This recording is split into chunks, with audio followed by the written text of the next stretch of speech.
नाज़रीन 14 अगस्त आते ही जो है बच्चियां जो है वो अपनी मेहंदी लगाने के लिए मुख्तलिफ मेहंदी स्टाल्स का रुख कर रही हैं और यहाँ पे बहुत सारे मेहंदी आर्टिस्ट जो है वो बच्चों को मेहंदियाँ लगा रहे हैं। आइए देखते हैं कि ये मेहंदी का स्टाल किस तरह यहाँ पे सज चुका है। और ये भाई अस्सलाम वालेकुम भाईजान। अच्छा सर, ये बताएं कि 14 अगस्त के आते ही मेहंदी स्टाल पर मेहंदी का रश क्यों इस तरह बढ़ जाता है?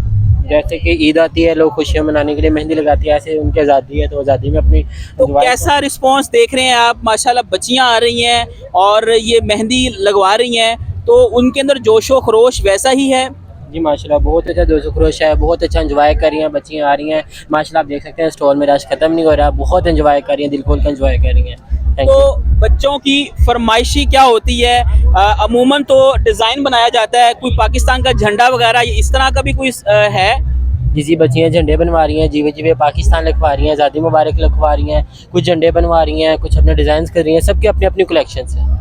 तो क्या चार्ज आप कर रहे हैं जश्न आज़ादी के मौके पर? हम जश्न आज़ादी के मौके पे सबको फ्री ऑफ चार्ज लगा रहे हैं। फ्री ऑफ कॉस्ट जो है यहाँ पे मेहंदी का स्टाल लगा दिया गया है और यहाँ पे मेहंदी आर्टिस्ट जो है वो बच्चियों को जो है वो फ्री ऑफ कॉस्ट लगा। इसकी क्या वजह है सर, फ्री ऑफ कॉस्ट क्यों लगा दे रहे हैं आप?